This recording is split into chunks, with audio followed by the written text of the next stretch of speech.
वेतारं कर्मभूभृतां व्यातारं विश्वतत्त्वानां वन्दे तद्गुणिलहरे वन्दे तद्गुणिलहरे।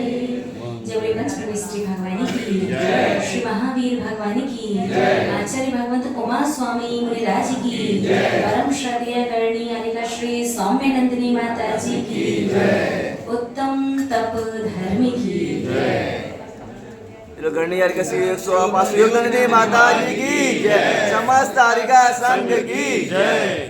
धर्म स्नेही महानुभाव, तत्वार्थ सूत्र के 6वें अध्याय में कर्म के आने के कारणों को समझ रहे थे आश्रम कि मन वचन काय और कषाय की चंचलता और तीव्रता मंदता के द्वारा किस प्रकार से कर्म आकर के हमें बनता है और शुभ अशुभ फल देता है। कल तक आपने ज्ञानावर्णी दर्शनावर्णी कर्म को समझा और साता वेदनीय के दो वेदनीय कर्म के दो, साता वेदनीय और असाता वेदनीय। असाता को तो समझा कि पुण्य का उदय होने पर भी यदि असाता वेदनीय का उदय आ जाए तो सब कुछ अनुकूलता रहने के बाद भी चीजों में दिक्कत परेशानी आने लगती है, वो असाता वेदनीय। जिसमें हम दुख की एहसास करें, दुख की अनुभूति करें, वो असाता वेदनीय। और सुख का एहसास हो चाहे कितनी भी कष्ट तकलीफ है। जैसे अभी व्रत उपवास चल रहे हैं और इतने सारे लोग, कोई उपवास कर रहा है, कोई सिर्फ पानी ले रहा है, कोई एकादशी कर रहा है, कोई 2 ही बार भोजन कर रहा है। भूखे प्यासे रहने के बाद भी अच्छा लग रहा है कि नहीं लग रहा? बहुत अच्छा लग रहा है। और वही वैसे कोई कहते हैं बिना व्रतों के उपवास एकादशी करने की, तो फिर तकलीफ ज्यादा होती है। ये साता वेदनीय कर्म का उदय इसमें अच्छा लगता है। प्रतिकूलताएं विपरीत परिस्थितियां मिलने के बाद भी सुख का एहसास हो, वो कौन सा कर्म है?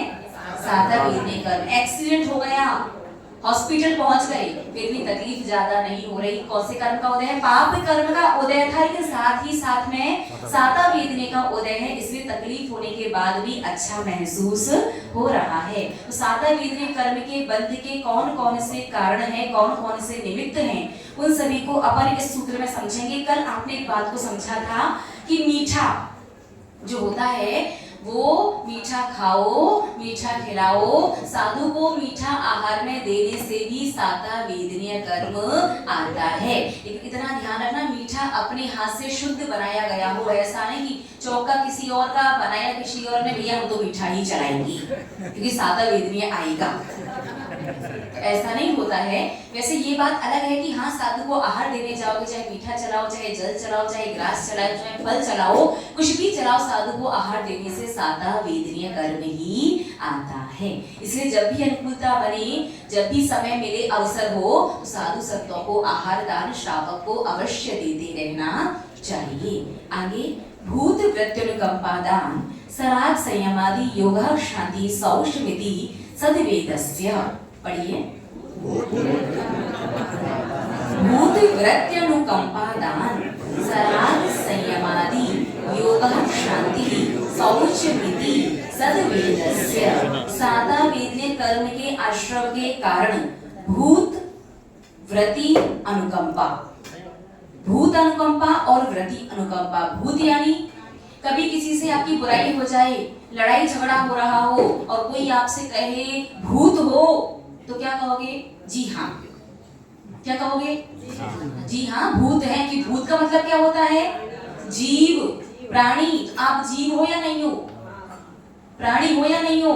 तो भूत का मतलब प्राणी। अपन सब भूत हैं और भगवान को कहते हैं भूतनाथ, भूतों के, प्राणियों के नाथ। तो अपन लोग कौन है? सब भूत। और भगवान कौन है? भूतनाथ। तो जब कभी किसी से बुराई हो जाए, लड़ाई झगड़ा चले, कोई आपको भूत कह दे तो बुरा नहीं मानना, वो तो संस्कृत में आपको जीव ही कह रहा है। ठीक है। तो भूत अनुकंपा, भूत अनुकंपा यानी संसार के समस्त प्राणियों पर करुणा का, दया का भाव होना। कोई भी किसी भी तकलीफ में है तो दिखावे के लिए नहीं कि हमारे घर पर तो पड़ोसी क्या कहेगा, देखने वाले लोग क्या कहेंगे, बताओ इन्हें गाय को एक रोटी भी नहीं खिलाई। तो दिखाने के लिए, फोटो खींचने के लिए, वीडियो बनाने के लिए नहीं, वो जब कोई गाय, कोई पशु घर पर आ जाए, कोई दीन दुखी दिख जाए, तो अंदर से करुणा और दया से भर करके उसके हित की भावना से, भैया ऐसा करने से इसका भला हो जाएगा, इसे थोड़ी तकलीफ में राहत मिलेगी, इस प्रकार सोच करके कुछ देना भूत अनुकंपा कहलाती है। इतना ध्यान रखना, किसी भी दीन दुखी दरिद्री भिखारी को कभी कुछ दो तो इतना सोच समझ करके देना, और ऐसी वस्तु देना जिसे वो बेच करके पाप ना कर सके। एक सेठ जी थे, अपने व्यापार के लिए जा रहे थे, रास्ते में उन्होंने एक 3 दिन का भूखा व्यक्ति देखा। अब सेठ जी थे, जल्दी थी, संपत्ति की कमी नहीं थी, तो उस 3 दिन के भूखे व्यक्ति ने कहा कि सेठ जी मैंने 3 दिन से कुछ नहीं खाया, थोड़ा सा कुछ दे दीजिए। तो सेठ जी ने जल्दी जल्दी में क्या किया, उसे क्या दे दिया, पैसे दे दिए। अब जब उस 3 दिन के भूखे व्यक्ति को पैसे मिले, उस पैसों को लेकर के वो व्यक्ति सोचता है कि अगर इस पैसे से मैंने भोजन खरीदा तो मेरे एक टाइम का काम चलेगा, और इससे यदि कुछ व्यापार कर लिया जाए, कुछ काम कर लिया जाए, तो मुझे इस तरह 3-3 दिन तक भूखा नहीं रहना पड़ेगा। उन सेठ जी ने उस समय उस व्यक्ति को 5 रुपए दिए थे, और उस व्यक्ति ने जाकर के 5 रुपए में मछली पकड़ने का जाल खरीदा, और उस जाल से डेली मछलियां पकड़ पकड़ करके वो अपना काम चलाने लगा, और 6 महीने के अंदर अंदर वो करोड़पति सेठ जी करोड़पति बन गए। क्यों बन गए? क्योंकि दान किसने दिया था? वो जाल किन पैसों से खरीदा उस व्यक्ति ने? जो सेठ जी ने दिए थे। उस व्यक्ति ने 6 महीने में जितनी भी मछलियों को पकड़ करके मार करके बेचा था ना, सारी मछलियों का, सब मछलियों को मारने का 16% पाप किसके खाते में गया? सेठ जी के खाते में गया। इसलिए हमेशा दीन दुखी दरिद्री भिखारी व्यक्ति को जब भी कुछ दो, तो सबसे पहले पैसा वैसा कभी नहीं देना, थोड़े समय की अनुकूलता बनाना, उसे भूख लगी है भोजन दे देना। और एक और चीज, अगर उसे पैकेट बंद कोई चीज दे रही हो, उसे हल्का सा खोल करके देना। तो पैकेट बंद चीज भी आजकल भिखारी लोग बेच देते हैं। आटा वगैरह देते हो, तो आटा वगैरह लोग बेच करके मांस वगैरह, आटा वगैरह बेच करके मांस वगैरह खा लेते हैं, शराब वगैरह पी लेते हैं। तो भूत अनुकंपा, संसार के प्रत्येक जीवधारी प्राणधारी प्राणियों के प्रति मन में दया का, करुणा का भाव होकर के उनकी सहायता करने से भी कौन सा कर्म आता है? साता वेदनीय कर्म आता है। तो दीन दुखी की जब भी सहायता करने जाओ, तो इतना ध्यान रखना इस चीज का उपयोग होगा या फिर दुरुपयोग होगा। उसने पाप में, गलत कार्य में आपके दिए गए पैसों से जुआ खेल लिया, शराब पी ली, मांस खा लिया, जाकर के पति की पिटाई कर दी, उसका 16% पाप आपके खाते में भी आ सकता है। देख करके, सोच करके, विचार करके ही आपको किसी भी दीन दुखी को कुछ देना चाहिए। बाकी दवाई वगैरह दिलवा दो, खाने पीने का भोजन करवा दो, कपड़े वगैरह दे दो, जिस चीज का मिसयूज ना कर सके, देख करके विचार करके ऐसा दान देना क्या कहलाता है? भूत अनुकंपा। इससे क्या होता है? साता वेदनीय, प्रबल साता वेदनीय कर्म आता है। ऐसा साता वेदनीय कि एक्सीडेंट भी हुआ, हल्की सी चोट में निकल जाएगा, हाथ पैर की हड्डी वड्डी नहीं टूटेंगी। ठीक है। दूसरा, व्रति अनुकंपा। अब कहा कि व्रति मतलब अणुव्रति और महाव्रति। अणुव्रति महाव्रति क्या भूत अनुकंपा में नहीं आते? क्या वो प्राणी नहीं है? प्राणी तो है। जैसे एक होता है आम नागरिक और एक होता है राष्ट्रपति, दोनों नागरिक हैं, दोनों में अंतर है या नहीं? अंतर है। ठीक ऐसे ही एक तो सामान्य प्राणी और एक अणुव्रति, व्रति प्रतिमाधारी और एक महाव्रति। तो व्रति महाव्रति पर भी आप अनुकंपा कर सकते हो। कैसे? दयापूर्वक करोगे क्या? व्रति महाव्रति पर कैसे अनुकंपा? कि उन्होंने सब कुछ छोड़ दिया है, संसार से निष्प्रह हो गए, संसार से कोई लेना देना नहीं है।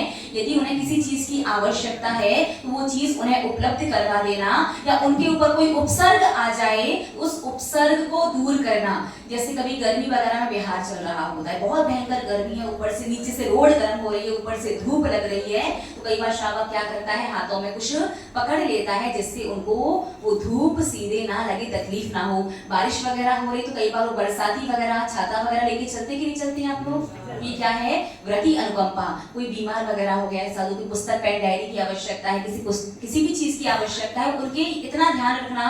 व्रति अनुकंपा है। महाव्रति को जिस चीज की आवश्यकता है, ऐसा नहीं कि अनावश्यक कुछ भी, श्रावक कुछ भी ला करके साधु को देता है और फिर कहता है साधु की चर्या अच्छी। बोलिए ना, संत शालाओं में एसी किसने लगाई? श्रावक ने। साधु लगाने गया था क्या, साधु कमाने गया था क्या, श्रावक ने लगाई, अब लगाई है, चल रही फिर, वो साधु अच्छे नहीं, एसी वाले साधु हैं। आप नहीं लगाइए, लगेगी नहीं, चलेगी कैसे? चलिए इस तो शब्द लेते हैं, सबकी जैसी अनुभूता जैसा जो भी है, लेकिन एसी के अलावा बहुत सारी चीजें होती हैं। कुछ कुछ वर्तमान में देखने में आ जाता है। साधु के पास क्या है? डब्बा डब्बा किसने दिया? श्रावक में। रिचार्ज कौन करवाता है? श्रावक। तो ये व्रती अनुकंपा में नहीं आएगा, इससे साता वेदनी नहीं। जिस चीज से संयम साधना में वृद्धि नहीं होती, ऐसी चीज साधु चला करके भी मांगे तो कभी भी नहीं देना। आपको कोई पाप नहीं लगेगा, उनके संगस्थ त्यागी व्रती हैं, उन्हें दे देना, लेकिन कभी भी महाव्रती के हाथ में, बिल्कुल चौरंगी वाले, कोलकाता वाले, ध्यान रखना, कभी भी पिच्छीधारी जो है दिगंबर साधु, उसको कभी भी मोबाइल नहीं देना, उसको कभी भी लैपटॉप नहीं देना, ना उनके मोबाइल में रिचार्ज करवाना। उनके संगस्थ त्यागी रहती हैं, उन्हें मोबाइल दे देना, लैपटॉप दे देना, रिचार्ज करवाना, संगस्थ कुछ भी करना है तो बिल्कुल आज से नियम नहीं है। ऐसे भी देते लेकिन नियम है क्या? नहीं। तो नियम लेने से पुण्य मिले कि कभी भी महाव्रती को जो अनावश्यक है मोबाइल, लैपटॉप, रिचार्ज, महाव्रती के मोबाइल में भैया नहीं करवाएंगे। कौन है जो नियम नहीं दे रहा? हाथ में करो, नियम नहीं लेगा सभी लोग, ठीक है। उनके संघस्थों को आवश्यकता है तो वो दे देना, वो अलग बात है। आजकल कहते हैं कि मोबाइल से स्वाध्याय अच्छा हो जाता है, उसमें बहुत प्रकार के शास्त्र आते हैं, कई शास्त्र सामान्यतः हर मंदिर में उपलब्ध नहीं है इसलिए रख रहे हैं, नहीं। मोबाइल में सिर्फ शास्त्र स्वाध्याय नहीं होता, आप सभी लोग हमसे बेहतर जानते होंगे और क्या क्या होता है, सब कुछ होता है। तो महाव्रतियों को क्या देना? उनका स्वास्थ्य ठीक नहीं है, औषधि दे देना है, टॉवेल की, नैपकिन की, या फिर माताजी लोग हैं, क्षुल्लक अलग लोग हैं, उन्हें वस्त्र वगैरह दे देना, पुस्तक की, शास्त्र की, डायरी की आवश्यकता है, बैग वगैरह की आवश्यकता है, पीछे कमंडल वगैरह की आवश्यकता है। जो उपकरणों से उनके संयम की साधना होती है, ऐसी चीजें देना क्या कहलाएगा? आपका व्रती अनुकंपा कहलाएगा। और जिस चीज से व्यवधान आता है उससे आपको भी असाता वेदनीय कर्म ही बनेगा, ठीक है। तो व्रती अनुकंपा में अणुव्रती और महाव्रती को उन पर दया करके नहीं, किससे? अहो भाव से कि मुझे अवसर मिला है महाव्रती की सेवा करने का, अणुव्रती की सेवा करने का। जो बिहार वगैरह चल रहा है तो साधु की वैया व्रती वगैरह कर दी, गर्मी का समय है तो पानी लगा करके पैर की वैया व्रती कर दी, लौकी वगैरह घिस करके वैया व्रती कर दी। ये भी किसमें आता है? व्रती अनुकंपा में। साधु की वैया व्रती करने से भी प्रबल, याद रखना, एक है सामान्य साता वेदनिया और एक होता है प्रबल, यानी ऐसा साता वेदनिया जो आपके जीवन में मौज ही मौज करवा दे, आनंद ही आनंद से जीवन को भर दे। ऐसा साता वेदनिया साधु की वैया व्रती करने से बनता है। और वैया व्रती करने का मतलब सिर्फ हाथ पैर दबाना नहीं होता, नहीं तो कल से आप पता चला कि माते में साता वेदी नहीं बदलने दे रहे हैं। सिर्फ हाथ पैर दबाना वैया व्रती नहीं होता, साधु की अनुकूलता बनाना भी वैया व्रती ही है। जैसे साधु मंदिर तक आ रहा है, आपने कमंडल भी पकड़ लिया तो ये क्या हो गया? साधु की वैया व्रती हो गई। कमंडल में जल चाहिए, आप गर्म पानी करके लेकर के आ गए, ये भी क्या है? साधु की वैया व्रती हो गई। वो सौष्ठ के लघुशंका तक जा रहे हैं, आप उनके साथ चले गए तो ये भी क्या है? उनकी वैया व्रती हो गई। ये सारी चीजें बैठ रहे हैं, आपने पाटा लगा दिया तो इससे भी क्या है? इनकी वैया व्रती हो गई। ये सब भी अगर साधु मंदिर में आया है, संतशाला में गया है, आपने फटाफट से पाटा लगा दिया, या पाटा वगैरह कुछ गंदा हो रहा है आपने तुरंत उसे साफ कर दिया, ये सब भी वैया व्रती के अंतर्गत ही आते हैं। इनसे भी श्रावक को साता वेदनीय कर्म का बंध ही होता है। साधु के लिए आप जो कर सकें, जितनी अनुकूलता हो, जितना शरीर साथ दे करना चाहिए, उससे कौन सा कर्म बनेगा?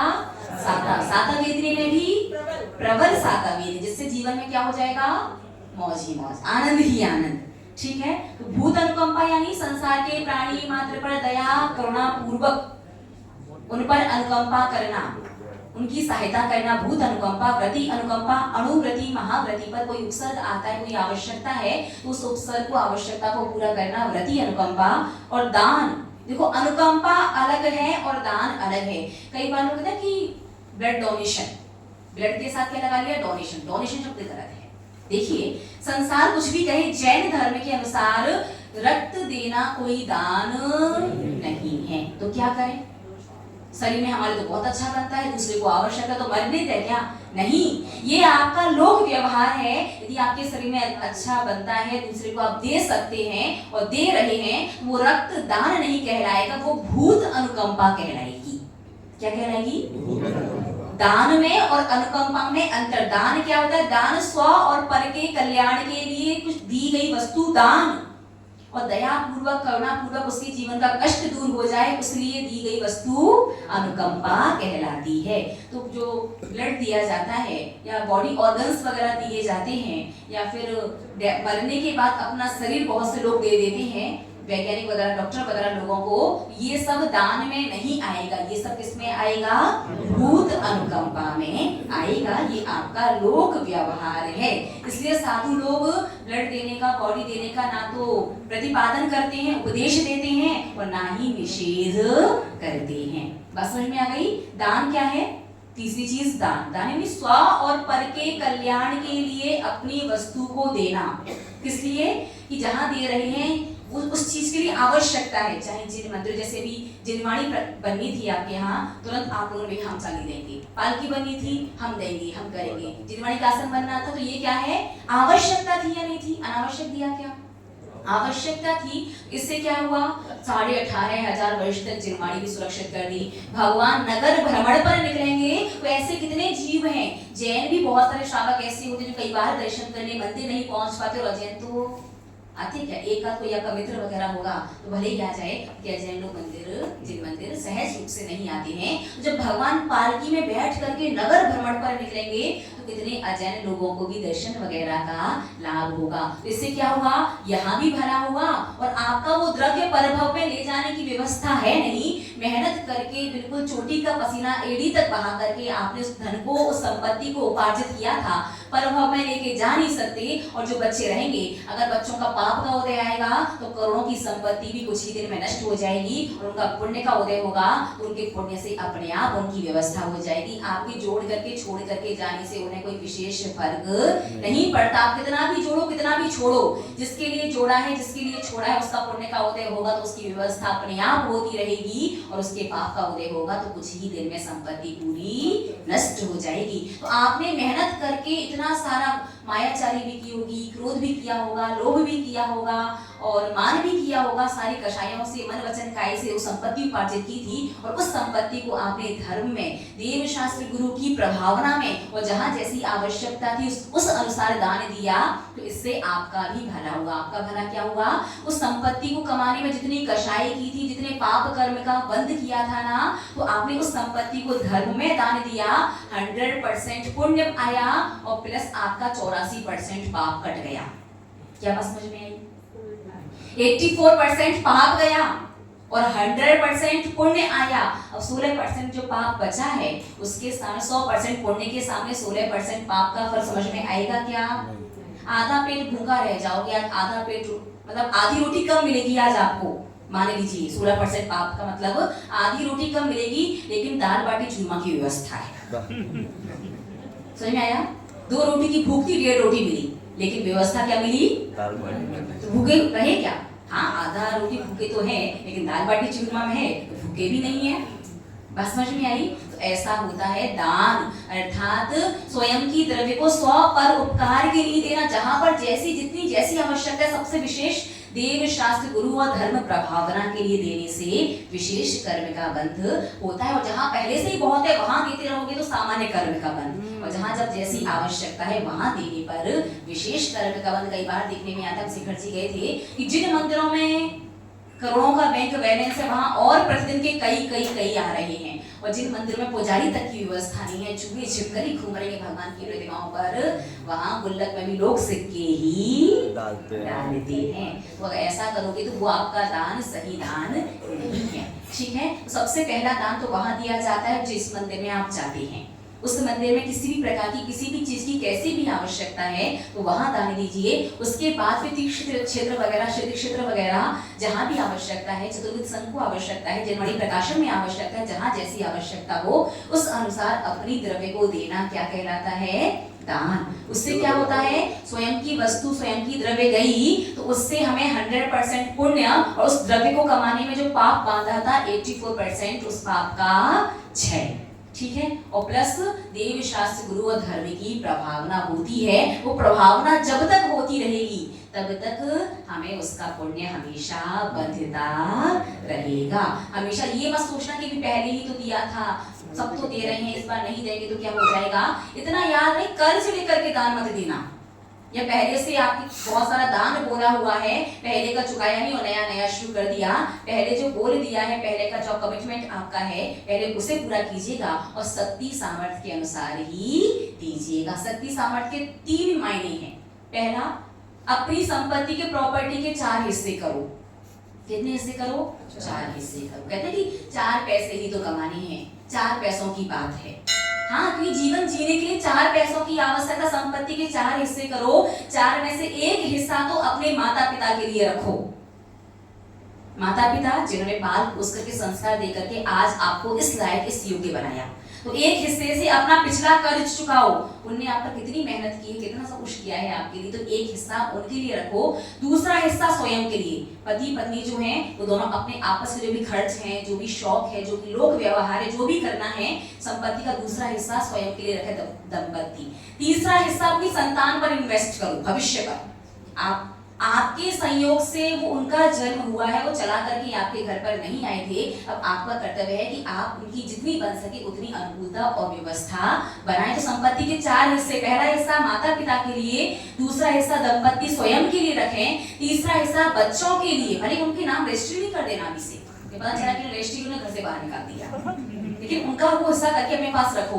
और चौथा हिस्सा धर्म के लिए रखो, चाहे कहीं भी दान देना हो, अभिषेक शांति धारा करना हो, मंदिर में कोई उपकरण वगैरह, कोई बर्तन वगैरह कुछ देना हो, पूजन की द्रव्य वगैरह लेकर के आनी हो, कहीं पर कोई बोली वगैरह लेनी हो, जितना जो भी धर्म करना हो, जो चौथे हिस्से की संपत्ति है उसे धर्म में लगाना। इस प्रकार अपनी संपत्ति का 25% द्रव्य धर्म में दान देना चाहिए। 25% नहीं दे पाओ तो 10%, और 10% भी ना दे पाओ तो कम से कम 1% तो पर मंथ, प्रति माह का जो आपका प्रॉफिट है। देखो, एक तो मैं इन्वेस्ट किया, फिर आपको अर्निंग हुई, तो इन्वेस्ट जो किया था उतना निकालो, तो उसके बाद जो प्रॉफिट बचे प्रति माह का 1% यदि निर्धन, दरिद्र, दीन, दुखी, लाचार आगामी समय में नहीं बनना चाहते, तो 1% का तो बिल्कुल नियम लेकर के रखना। नियम नहीं दे रहे हम, सब समझा रहे हैं, ऐसा मस्तिष्क में नियम लेकर के रखना कि प्रति माह का 1% का प्रॉफिट मुझे दान करना ही है। वो सारा के सारा एक साथ दान कर दो, ऐसा नहीं, एक डिब्बे में अलग से निकाल करके रखो, या अपने दिमाग में याद रखो कि इस महीने मुझे 50,000 का, 50 लाख का कितना प्रॉफिट हुआ, उसका 1% कितना हुआ। अब मंदिर की चाहे द्रव्य लेकर के आनी हो, चाहे मंदिर में कोई बोली लेनी हो, चाहे मंदिर में किसी चीज का दान देना हो, वो उसी पैसे का उतना तो आपको दान देना ही है। बात समझ में आई कि नहीं आई? तो 3 प्रकार से, या तो 25% उत्कृष्ट है, सही रास्ता तो यही है कि इतना ही दान करना चाहिए। 25% नहीं कर पाओ तो कम से कम 10% में तो आएंगे ही आएंगे, है कम से कम 10% प्रॉफिट करना, और वो भी संभव ना हो 1% से बिल्कुल भागना मत। 1% तो दान अपने प्रॉफिट का प्रतिमाह करना ही करना, ताकि आगे दीन, दुखी, लाचारी वाला जीवन व्यतीत ना करना पड़े। देव शास्त्र गुरु और धर्म की प्रभावना में आपका द्रव्य लगता रहे, ताकि उस द्रव्य को वो कमाने में आपने जो पाप कमाया है उस पाप का 84% क्षय और 100% पुण्य का बंध। ठीक है, इसलिए अपनी संपत्ति का दान प्रतिमाह के हिसाब से अवश्य देते रहना चाहिए। तो तीसरा क्या है? साता वेदनी कर्म दान, निज और पर के हित की भावना से वस्तु देना दान है। चौथा सराग संयम, सराग संयम यानी 5 इंद्रिय और 1 मन, और ये 6 विषय और 6 काय। 6 काय यानी 5 पृथ्वी, जल, अग्नि, वायु, वनस्पति कायक और त्रस्त कायक। इन जीवों की रक्षा करना। जैसे आप बिना पंखे वगैरह के, बिना एसी वगैरह के नहीं बैठ सकते, कोई बात नहीं, जब तक आप बैठे हो तब तक उस कमरे में एसी वगैरह, पंखा वगैरह चल रहा है, ठीक है। जब आप जाओ तो एसी पंखा वगैरह करके जाते हो क्या?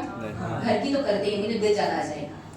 मंदिर की, मंदिर में जब व्यक्ति सबसे लास्ट में, आखिरी में जो व्यक्ति जाए ना, लाइट पंखे वगैरह फिजूल में व्यर्थ में अनावश्यक चल रहे हो तो बंद करके जाना चाहिए। तो आप तो चले गए, इससे व्यर्थ चलता रहेगा तो उससे क्या है? वायु कायिक जीवों की हिंसा होगी, व्यर्थ लाइट वगैरह जलती रहेगी, अग्नि कायिक जीवों की हिंसा होगी, जल कायिक जीवों की हिंसा होगी। नहाने वगैरह के लिए, द्रव्य वगैरह धोने के लिए जितने पानी की आवश्यकता है उतने पानी को यूज कीजिए, अनावश्यक यूज करोगे तो जल कायिक वगैरह जीवों की हिंसा होगी। इस प्रकार से 6 काय जीव होते हैं। कल उत्तम संयम धर्म पर भी यही आपको समझना था कि 5 स्थावर और 1 तरस किस प्रकार से आप संसार में रहते हुए उन जीवों की रक्षा कर सकते हैं। जितना आवश्यक होता है, जैसे आप गैस पर काम करते बार बार गैस बंद चालू मत करो। गैस पर काम कर रहे हो, आपको पता है कि आधा पौन घंटे 1 घंटे आपको गैस को यूज करना है, तो जब भी आपका एक काम हो गया दूसरा काम आपको तुरंत आधा 1 मिनट में ही करना है, तो गैस को क्या करो, कम कर दो, बिल्कुल कम कर दो। अगर 1-2-4 मिनट का टाइम लग जाएगा तो बात अलग है, फिर आप बंद करके चले जाओ, क्योंकि बस आपका कि यहाँ से उठा के बर्तन वहां रखना है और उस चीज को वहां से लेकर के आकर के वापस गैस पर रखना है, तो बार बार गैस बंद चालू करने में हिंसा ज्यादा होगी। जीवों का जन्म हुआ मरे, क्योंकि अग्नि कायक जीवों की उम्र 3 दिन की होती है। तो तुरंत बस बर्तन यहाँ से उठा करके यहाँ रखना है, वहां से लेकर के फिर आकर के गैस पर रखना है। अगर इतनी सी देर लगनी है तो गैस को क्या करो, कम कर दो, ठीक है। और अगर ज्यादा देर लगे तो फिर बंद करके ही जाना। इस प्रकार से 6 काय जीव, मन और 5वां इंद्रिय यानी स्पर्शन इंद्रिय मंदिर में आकर के शरीर कितना भी कहे बढ़िया भैया टेबल कुर्सी की व्यवस्था तो हो गई, अब इन पर गद्दी और लग जाए, कितना भी मन कहता रहे, चाहे बिल्कुल शरीर प्राण जो प्राण है वो शरीर छोड़ने के लिए तैयार हो जाए,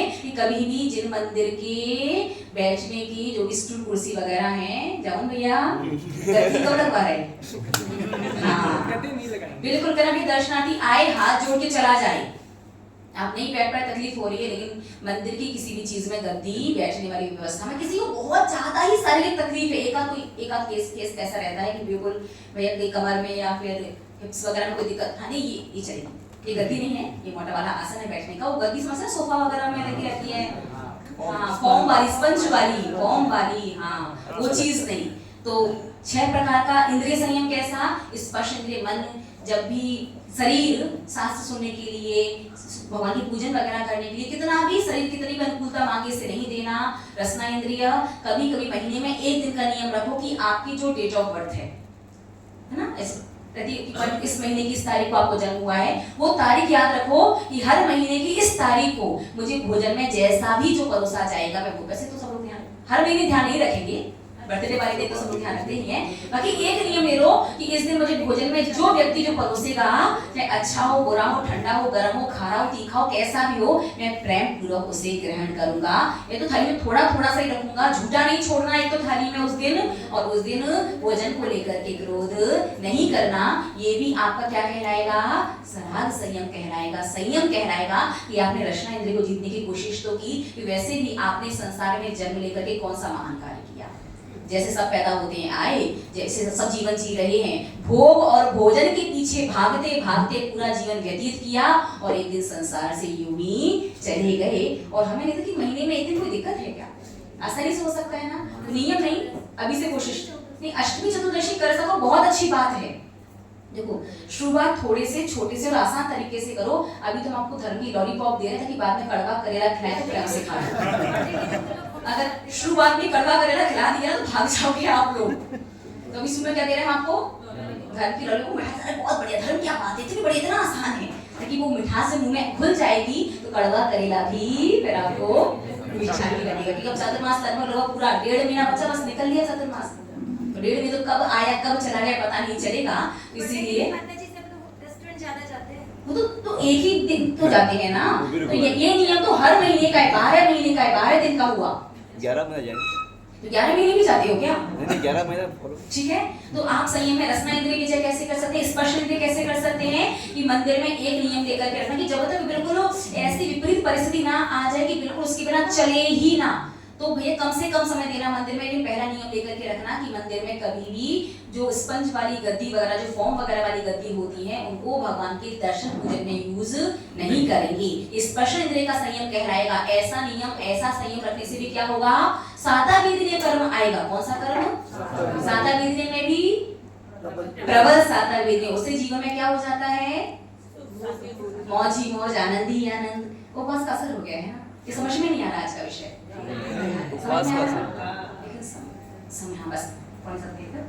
तो स्पर्श इंद्रिय विजय कैसे करेंगे कि मंदिर में इतना नियम नहीं दे रहे, और समझ के रखो कि मुझे ये कार्य करना नहीं है। मंदिर में जो मोटी वाली जो बैठने की चटाई वगैरह आती है वो यूज करना, कि स्पंज वाली गद्दी वाली आप यूज नहीं करेंगे। दूसरा रसना इंद्रिय कैसा कि अगर आप हर माह की अष्टमी चतुर्दशी को संयम रख सकें, बहुत अच्छी बात है। हर महीने की अष्टमी चतुर्दशी को नहीं कर सकते तो किसी भी एक दिन कर लेना। अब किसी भी दिन कब भूल गए, कब क्या हो गया, छूट गया, याद नहीं रहेगा तो याद रखो कि जिस तारीख को आपको जन्म हुआ था, हर महीने की उस तारीख को भोजन में कोई डिमांड नहीं, जो जैसा परोसा जाए। एक तो थाली में झूठा नहीं छोड़ना और दूसरा भोजन कैसा भी बना हो, भोजन को लेकर के क्रोध नहीं करना है। ये कौन सा संयम कहलाएगा? रसना इंद्रिय संयम कहलाएगा। घ्राण इंद्रिय संयम क्या है? घ्राण इंद्रिय संयम है कि मंदिर आएंगे सुबह तो सेंट परफ्यूम लगा करके नहीं आएंगे। कितना भी पसीना आए, कितनी भी सुबह तो नहा धो करके आते तो इतनी स्मेल नहीं आएगी आप लोगों से, लोग भाग जाएं। किसी किसी को बहुत ज्यादा पसीना आता है, किसी की स्मेल वगैरह भी आती, बहुत सारी चीजें हैं। तो दोपहर में शाम को भले कुछ भी कर लेना, लेकिन सुबह का नियम लेकर के रखना कि सुबह मंदिर आओगे तो सेंट परफ्यूम वगैरह लगा करके नहीं आओगे। और चौथा नियम रखना चक्षु इंद्रिय का। चक्षु इंद्रिय का नियम क्या रखना कि या तो जगने के ठीक पौन घंटे तक नहीं, मोबाइल वगैरह देखना है कि मोबाइल में ऐसा मत देखना जो संसार और राग द्वेष कराने वाला हो। सामान्य की धर्म का कोई भक्ति भजन वगैरह है, धर्म का कोई मैसेज वीडियो वगैरह है, पौन घंटे तक जब सुबह सो करके उठो तो जब तक मतलब कोई सांसारिक वीडियो कोई मैसेज वगैरह आवश्यक आ जाए तो बात अलग है, जब तक कोई आवश्यक नहीं है। सामान्य सुबह से लोग उठ करके रील्स वगैरह देखने लगते हैं, सोशल मीडिया वगैरह पता नहीं क्या क्या चेक करने लग जाते हैं। तो सुबह सो करके उठ करके पौन घंटे तक जितना आवश्यक उतना फोन चलाएंगे, उतनी चीजें करेंगे, लेकिन अनावश्यक वीडियोस वगैरह रील्स वगैरह नहीं देखना। ये चक्षु इंद्रिय का संयम हो जाएगा। और कर्ण इंद्रिय का संयम, हर समय लोगों की गलतियां निकालते रहना, चुगलियां करते रहना, ये सारी चीजों से जितना हो उतना बचना, ये आपका पंचेंद्रिय संयम वगैरह कहलाएगा। ऐसी छोटी छोटी सी बातों का ध्यान रखने से भी कौन सा कर्म आता है? प्रबल साता वेदने संयम है, संयम से प्रबल साता वेदने कर्म का आश्रव होगा। योग यानी मनोयोग पूर्वक, मन पूर्वक ये सारे काम कैसे करना, ये भैया ठीक है, माता जी ने बता दिया है, शास्त्रों में लिखा है, इस प्रकार से करने से साता वेदनी आता है इसलिए कर रहे हैं। नहीं, ये ऊपर जो जितने भी कार्य बताएं कि भूत अनुकंपा, प्राणी मात्र पर दया, व्रति अनुकंपा, अणुव्रति, महाव्रति वगैरह पर उनका उपसर्ग वगैरह दूर करना, आवश्यकता की चीजें देना, दान देना, संयम वगैरह का पालन करना, ये सारी चीज कैसे करना? मन से करना। तो ये सारी चीज मन से करने से भी क्या होगा? साता वेदने कर्म आएगा। शांति, क्रोध आदि के निमित्त मिलने पर भी शांति रखना। मंदिर वगैरह में कई बार बहुत जल्दी क्रोध आते हो, घर पर क्रोध वगैरह करते हो, वैसे घर पर भी नहीं करना चाहिए, संसार में भी नहीं करना चाहिए। घर संसार का क्रोध वगैरह चल जाता है कि मंदिर वगैरह में क्रोध आए, जितना हो सके क्या करना? अवॉइड करने की कोशिश करना। ओम नमो अरिहंताणम, भाई ओम नमो अरिहंताणम, कोई बात नहीं, बाद में से साइड से जाकर के समझा देंगे, अभी पहले अपनी दर्शन अवश्य पूजन पाठ करते हैं। क्रोध आदि के चुगली सुनने से पाप होता है। चुगली सुनने से आगे कान ही नहीं मिलेंगे, आगे कान ही नहीं मिलेंगे। जिस व्यक्ति को चुगली करने में, चुगली सुनने में आनंद आता है ना, तो है ना, अगर आपने इष्टोपदेश पढ़ा हो, इष्टोपदेश में गाथा आती है, कौन सी आती है? कि जिस प्रकार के कर्म का उदय चल रहा है वो कर्म उसी प्रकार के कर्म का बंध करवाता है। असाता वेदनी कर्म का उदय की वजह से आपको रोना आ रहा है, दुख हो रहा है, आपका प्रिय व्यक्ति, प्रिय वस्तु आपसे दूर चली गई, और फिर आप प्रिय वस्तु, प्रिय व्यक्ति दूर गई है, दुखी हो रहे हो, तो रोगे तो और कौन से कर्म का ही बंध होगा?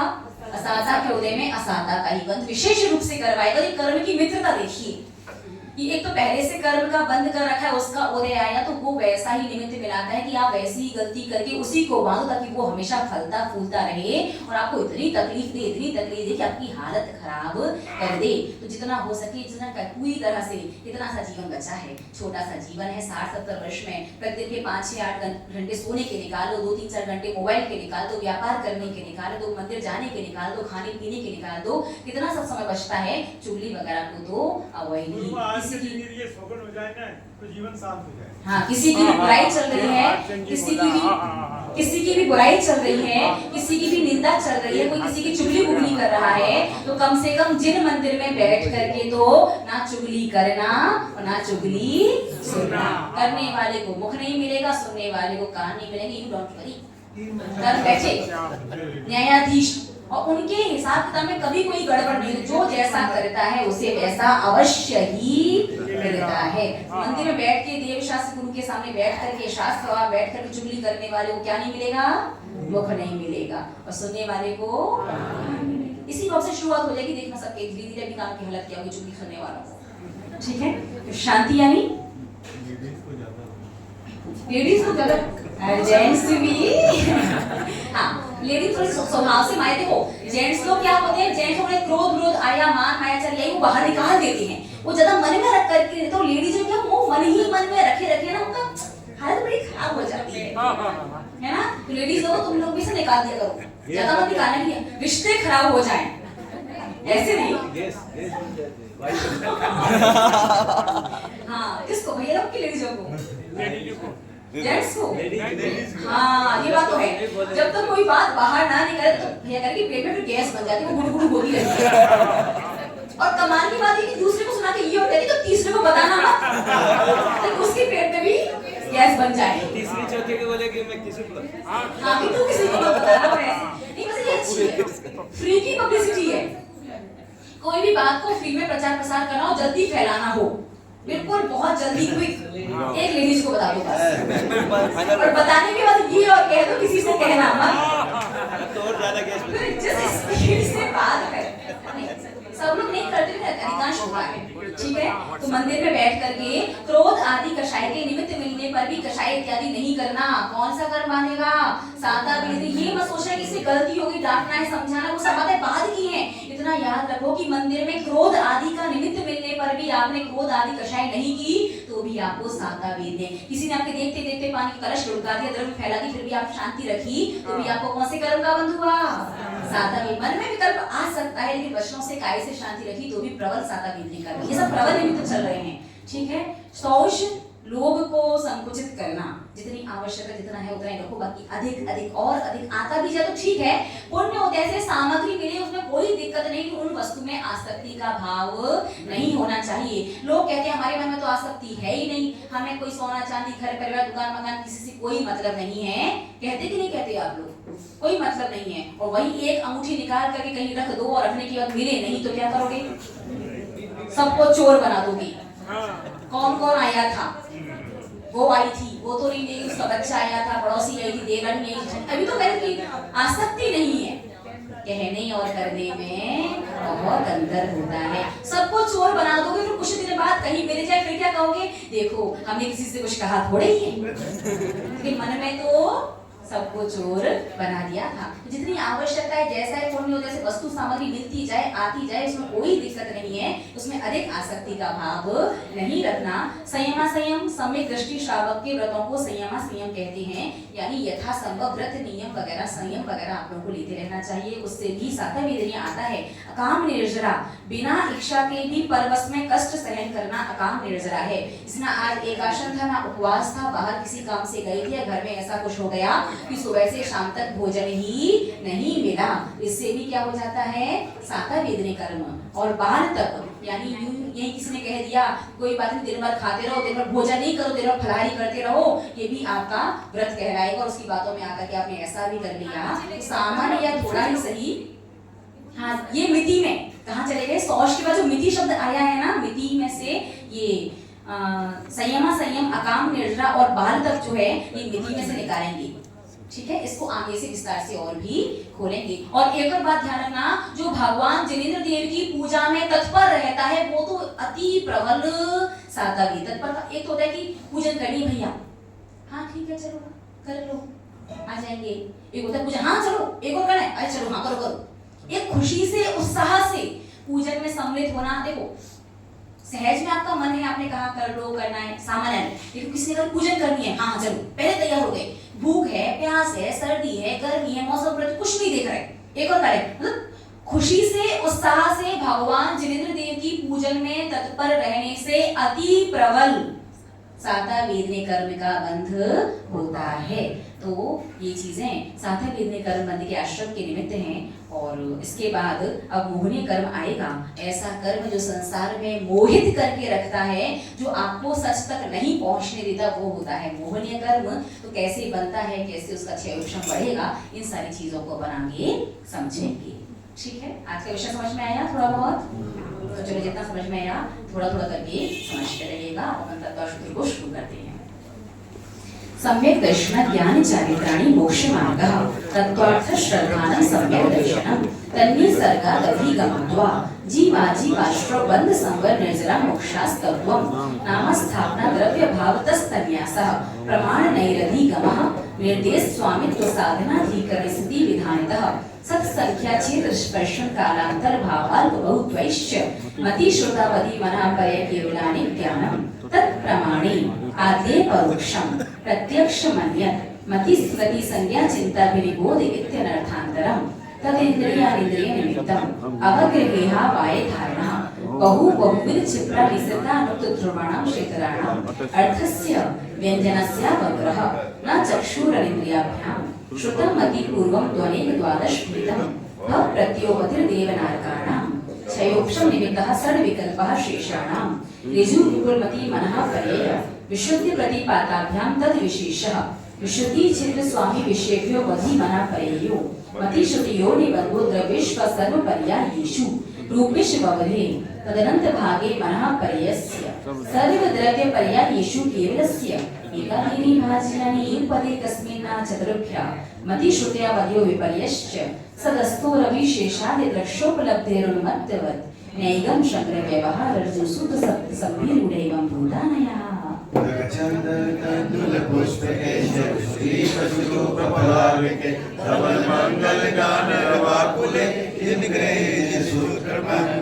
ह्रीं श्री तत्त्वार्थाधिगमे मोक्षशास्त्रे प्रथमो अध्याये नमालेख्यं निरूपयामि मोक्षमिच्छैको भावो मिश्रस्य जीवस्य स्वतः मोदैः पारिणामिकौ च द्विनवाष्टदशैर्विंशतित्रिभेदा यथाक्रमं सम्यक्त्वचारित्रे ज्ञान दर्शन दान लाभ भोगोपभोग वीर्याणि च ज्ञानाज्ञान दर्शन लब्धयश्च चतुस्त्रिपञ्चभेदा सम्यक्त्वचार सेमाश्च गति कषाय लिंग मिथ्या दर्शन ज्ञान संयता सति दृश्यास् चतुश्चतुस्त्रैकैकैकैकषड्विधा जीव भव्य भव्यत्वानि च उपयोगो लक्षणं सा द्विविधोश्च चतुर्भेदः संसरणमुक्ताश्च समनस्का मनस्कः संसरणस्रसस्थावरः पृथिव्यप्तेजो वायु वनस्पतयः स्थावरः द्विनेन्द्रियादयस्त्रशः पंचेन्द्रियाणि द्विविधानि निर्प्रत्युपकरणे द्रव्येन्द्रियं लब्धुपयोगौ भावेन्द्रियं स्पर्शन रसन ग्रहण चक्षु श्रोत्राणि स्पर्श रस गंध वर्ण शब्दास्तदर्थः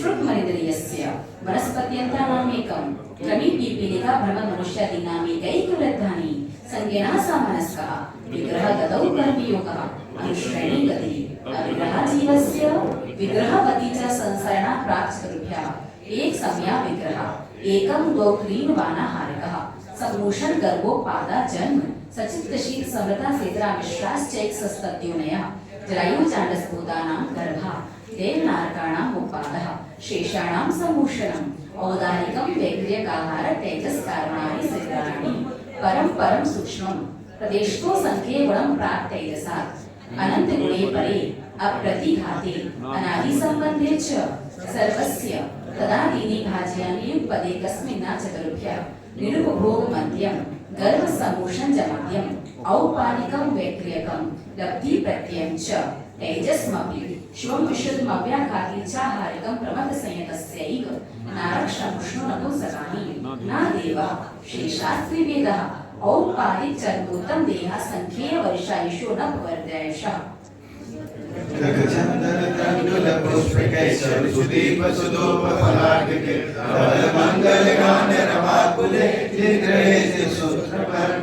ओम ह्रीं श्री तत्त्वार्थाधिगमे मोक्षशास्त्रे अध्याय नमालेख्यं निरूपयामि रत्न शर्करा बालुका पंक धूम तमो महातमः प्रभा भूमियो घनाभो वाताकाश प्रतिष्ठा सप्ताधूरः तासु 325 पंचदश 10 पंचानेक नरसहस्राणि पंचजय विविधाक्रमं नारका नित्य शुद्ध वेश्या परिणामया वेदना विक्रिया परस्परोदिति दुःखा संक्लिष्टा सरोदिति दुःखाश प्राप्त चतुर्थ्या तेषे 3 सप्तदश 12 त्रयस्त्रिंशत् साधुपमा तत्त्वानां परास्थिति जम्बूद्वीप लवणोदा वैश्वनामानुद्वीप समुद्रा द्वीप विश्वमः पूर्व परिषद पर्याकृत्य तन्मध्ये मेरु नाभि प्रत्यु योजन सहस्रशंभो जम्बूद्वीपः भरत हेमधरी विधि रम्यक हिरण्यवतैरावत वर्षा चित्राणि तद विभाजना पूर्वा परायता हेमवर महाहेमवर निषद नील रुक्मी शिखरणो वैश्वधर पर्वतः हेमार्जुन तपनीय वेणुर रजत हेममयः मणि विचित्र पार्श्व उपरि मूल्य चतुल्य विस्तारः पद्म महापद्म तिकिंच केसरी महापुंडरीक पुंडरीका हृदयास तेषाम् उपरि प्रतिमो योजन सहस्राया मस्तदर्थः विश्वम्भो हृदः 10 योजनावगाः तन्मध्ये योजनं पुष्करम् तद्द्विगुण हृदः पुष्कराणि च तिन्निवासिन्यो देव्या श्री गिरि धृति कीर्ति भूति लक्ष्म्य पल्योपमस्तित्य ससामानिक परिषदका गंगा सिंधु रोहित रोहितास्य हरिद्धरी कांता सीता सीतुदा नारी नरकांता स्वर्ण रूप्य कुला रक्ता रक्तुदा सरितस्तन्मध्यगा द्वये पूर्वा प्लुरोगा शेषास्त्ववर्गः चतुर्दश नदी सहस्र परिवृता गंगा सिंधुवादयो नद्यः भरतशरविंशति पंचयोजनशत विस्तारः चैकोनविंशति भागा योजनस्य तद्द्विगुण विस्तारः वर्षधर वर्षादिदेहान्तः उत्तरा दक्षिण तुल्यः भरतैलावत्योर्वृत्तिभ्याशो सम्याभ्याम् उत्सर्पिण्यावसर्पिण्यां ताभ्याम् अपरादिभ्यो उपस्थितः एक द्वित्रि पल्योपमस्थितो हेमवदधारी वर्षतिरेव कुर्वकः तथोत्तरः विदेहेषु संख्ये कालः भरतस्य विश्वम्भो जम्बूद्वीपस्य 90 भागः द्विधात्की खंडे पुष्कराढ्ये च प्राग मनुष्यतरा मनुष्या आर्या महेशाश्च भरतैरावत विधिः कर्मभूम्यो नेत्रदेव कुरुत्तर कुरुभ्यः नृस्थिति परावलित्री पल्योपमांतर मुहूर्ते त्रियभ्यो निजानां च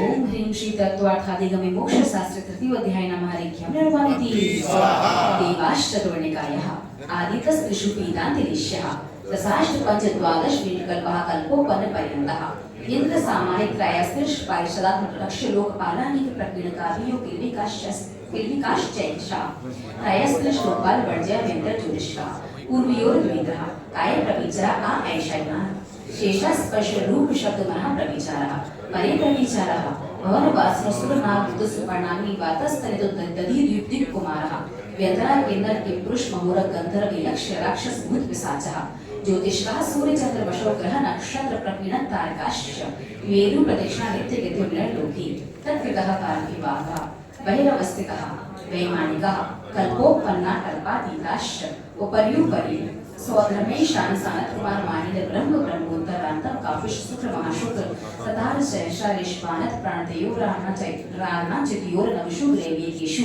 विजय व्यंजन जयंता पराजितेषु सर्वान् सिद्धोच्च स्थिति प्रभाव सुदुति विषय विश्वविद्यावधि विषय योधिकः गति सरि परिग्रह विमानितो हिनः नीत पद्म शुक्ल विषय द्वित्रि शेषेषु प्रागिरिमेभ्यः कल्पः ब्रह्म लोकालय लोकांतिकः सारस्वते बहन लोणगर्द तोय दुषी काव्य बाधा रिष्ठाश्च विजयादिषु विचर्मः औपाधिक मनुष्यभ्यः शेषात्रय वियोन्यः स्थिर स्वर्णाभ सुवर्ण द्वीप शेषाणां सारूपं त्रिपल्लिपमार्धहीनतः सौधर्मे शानियो शारूपमे दिखे सनत कुमार माहेन्द्रयो सप्त त्रिसप्त नवैकादश त्रयोदश पंचदश भरदिकानि तु आर्णा चतुर्या पूर्णमेकैकेन नवशु ग्रेव्येकेषु विजयादिषु सर्वार्थ सिद्धौ च अपरापल्लिरूपम् अधिकं परतः पूर्वा पूर्वानन्तरः नारकाणां च द्वितीयादिषु 10 वर्षसहस्राणि प्रथमायां भवेषु च यन्त्राणां च परापल्लिरूपम् अधिकं ज्योतिष्काणां च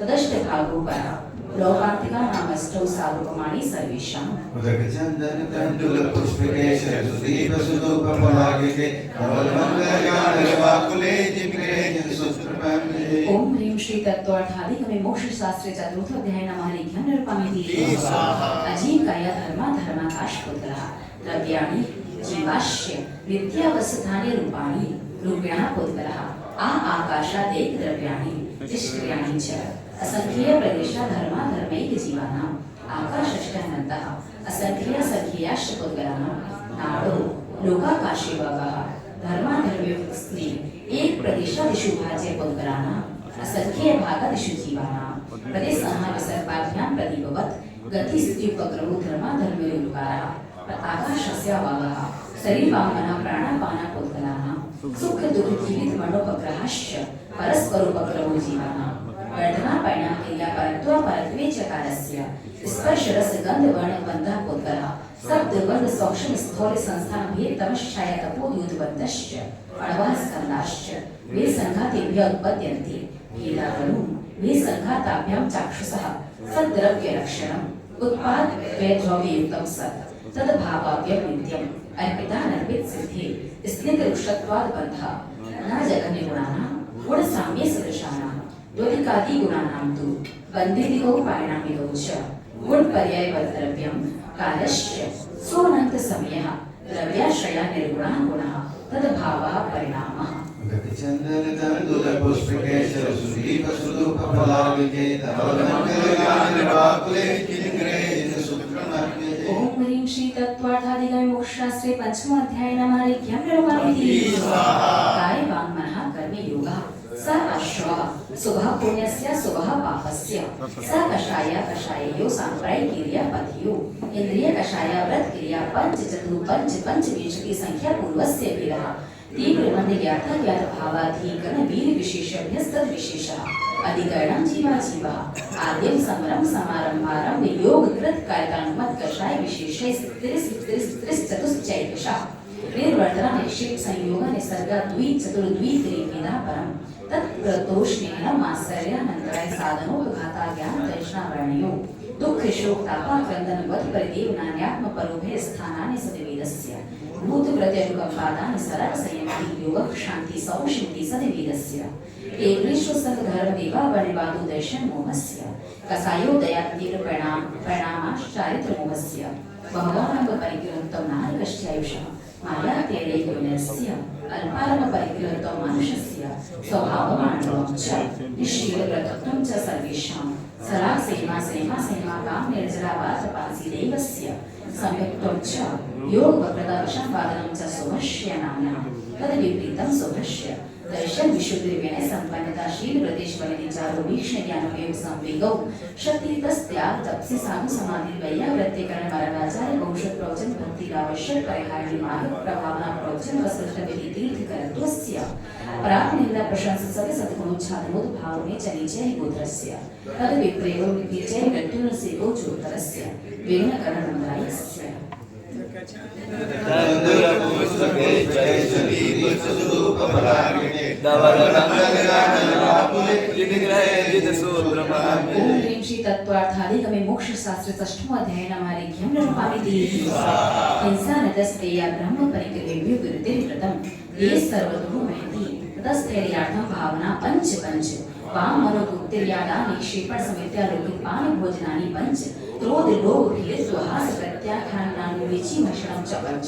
शून्यागार विमोचितावास परो धारणं यक्ष श्रुति सदर्म विषम बाधा पंच स्त्री राग कथा श्रवण तनु मनोहरांग निरीक्षण पूर्वतानुस्मरण विशेष रस्व शरीर संस्कार त्यागः पंच मनोज्ञा मनोगेंद्रिय विषय राग विष वर्जनानि पंच हिंसा निष्क्रिया मुद्रा पाया वैद्य दर्शनम दुःखमेव वा मैत्री प्रमदुर्गावर माध्यस्थ्यानि च सत्तुगुणाधिक दृश्यमाना विनेषु जगत्काय स्वभावो वा संवेग वैराग्यार्थं प्रमति योगात् प्राण व्यपरूपणं हिंसा असदविधानम् अमृतं रक्तदानं स्तेयं मैथुनमग्रहं मूषः परिग्रहः निशर्यो प्रति अगार्य नगारश्च अनुव्रतो गायि दिग्देशानर्थ निवृत्ति सामयिक पुरुषलोक वासुक भोग परिभोग परिमाणाति समविभाग व्रत संपन्नश्च मानांतिकं सर्लेखनां जोषिता संकाकांक्षा विचिकित्सानि दृष्टि प्रशंसा संस्तवा सम्यक् दृष्टिरतिचारः रश्रीदेषु पंच यथाक्रमम् बन्धवदच्छेदाति भारारोपणान् निरोधा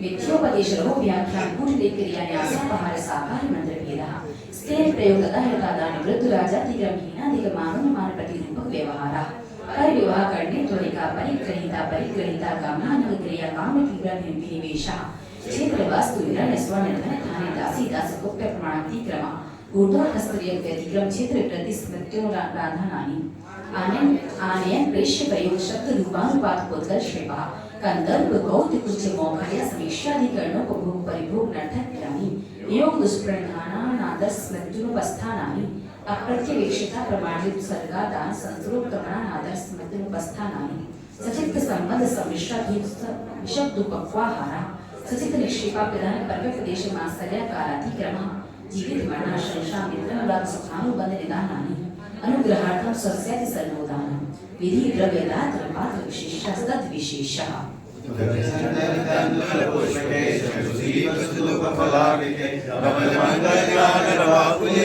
किंग्रे सुत्रमर्गे ओम ह्रीं श्री तत्त्वार्थाधिगम्य मोक्षशास्त्र सप्तम अध्याय नमालिक्यं निर्वाणिति मिथ्या वैष्णवृत्ति षट्कषायत्वात् जीवः कर्मणोपयोगान् उद्ग्राणात् तद्देशः बन्धः प्रकृतिस्थूलभव प्रदेशात् तद्विद्या आद्यो ज्ञान दर्शनावण्यो वेदिनी मोहिनीयायुर्नाम गोत्रान्तरायः पञ्चनवद्वैष्णविंशति चतुर्द्विचत्वारिंशत् द्विपञ्चवेदा यथाक्रमम् मतिश्रुतावधि मनः पर्याय केवलानां चक्षुरवधि केवलानां निद्रा निद्रा निद्रा प्रश्ला प्रश्ला प्रश्ला स्थान वेद्यश्च सदसदवेदी दर्शन चार्य मोहिनिया कषाया कषाय वेदिन्याख्याति द्वि वेदिन्याख्यास्त्री द्वि नव षोडश वेदा सम्यक्त्व मिथ्यात्व ततु भयाने कषाय कषाय हास्य रत्यरति शोक भय जिगुप्सा स्त्री पुर नपुंसक वेदा अनंतानुबंध प्रत्याख्यान प्रत्याख्यान संजुरण विकल्पाश्रय दशा क्रोध मान माया लोभा नारत्यरे व्योम मानुष्यत्यानि गति जाति शरीरांगोपांग निर्माण बंधन संघात संस्थान सहनन स्पर्श रस गंध वर्णन पूर्वन गुरु लघु बघाता बलघातात तपोदोच्छ्वास गायो गतिया प्रत्येक शरीर त्रस सुभग सुस्वर सुभ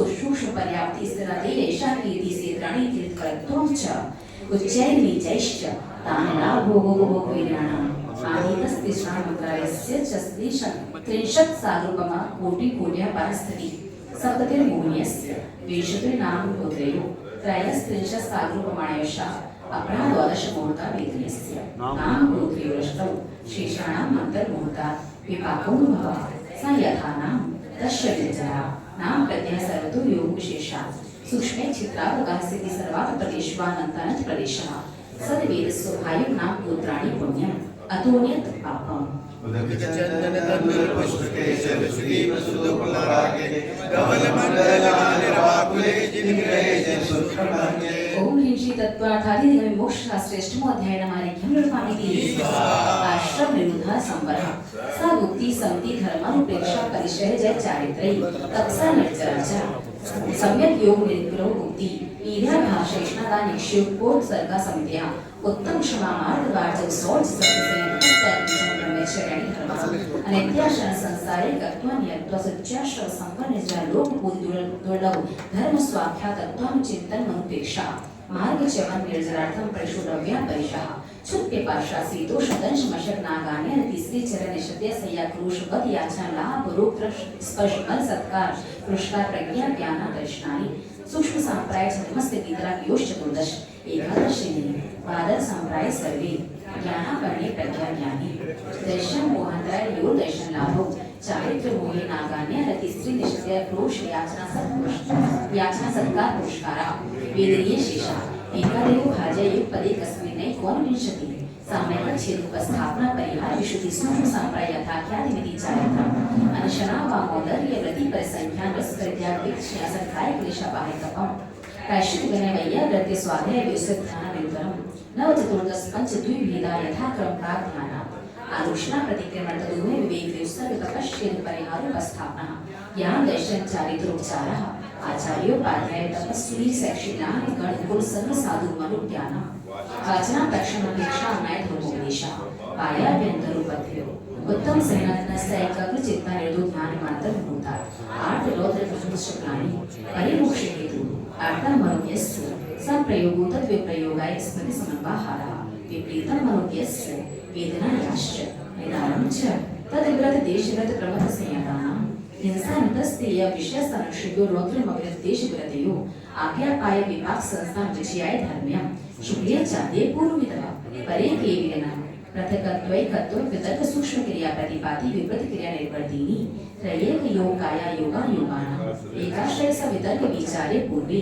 विचारं द्वितीयं वितर्कः श्रुतं विचारोत व्यंजन योग संक्रांति सम्यक दृष्टि श्रावक विरदानंत वियोजक दर्शन मोचक गोप शंकोप शांत मोचपक छिय मोजना क्रमशो संख्ये गुण निजरा कुलाब पुष्पुशील निर्गत स्नातका निर्ग्रंथा संयम शुद्ध परिसेवना तीर्थ लिंग विषयोपाद स्थान विकल्पः साध्यः तंदुल पुष्पकेशर श्री प्रसुद फलागे कमल मंडलानिर्वाकुले जिनग्रहे जन सुत्रमान्ये ओम ह्रीं श्री तत्त्वार्थाधिगमे मोक्षशास्त्रे नमो अध्यायनमालेख्यं निर्मामिति ओम ज्ञान दर्शनावळ्यांतरात् ध्याच केवलम् बंध हेतु भाव निर्जराभ्यां कस्मिन् कर्म विमोक्षो मोक्षा औक्षणिकादि भव्यात्वानां च अनित्य केवल सम्यक् ज्ञान दर्शन सिद्धेभ्यः तदनंतर मूढं गच्छत्या लोकान्तात् पूर्व प्रयोगात् संगत्वात् बलच्छेदा तथा गति परिणामाच्च आविद्युकुरान चक्रवर्ती व्यपगत लेपानाम्बु वदिरंड बीज बदल सिखावाच्च धर्मास्तिकाया भावा क्षेत्र काल गति लिंग तीर्थ चारित्र प्रत्येक बुद्ध बोधित ज्ञानावगाहनांतर संख्यार्थ पदतः साध्यः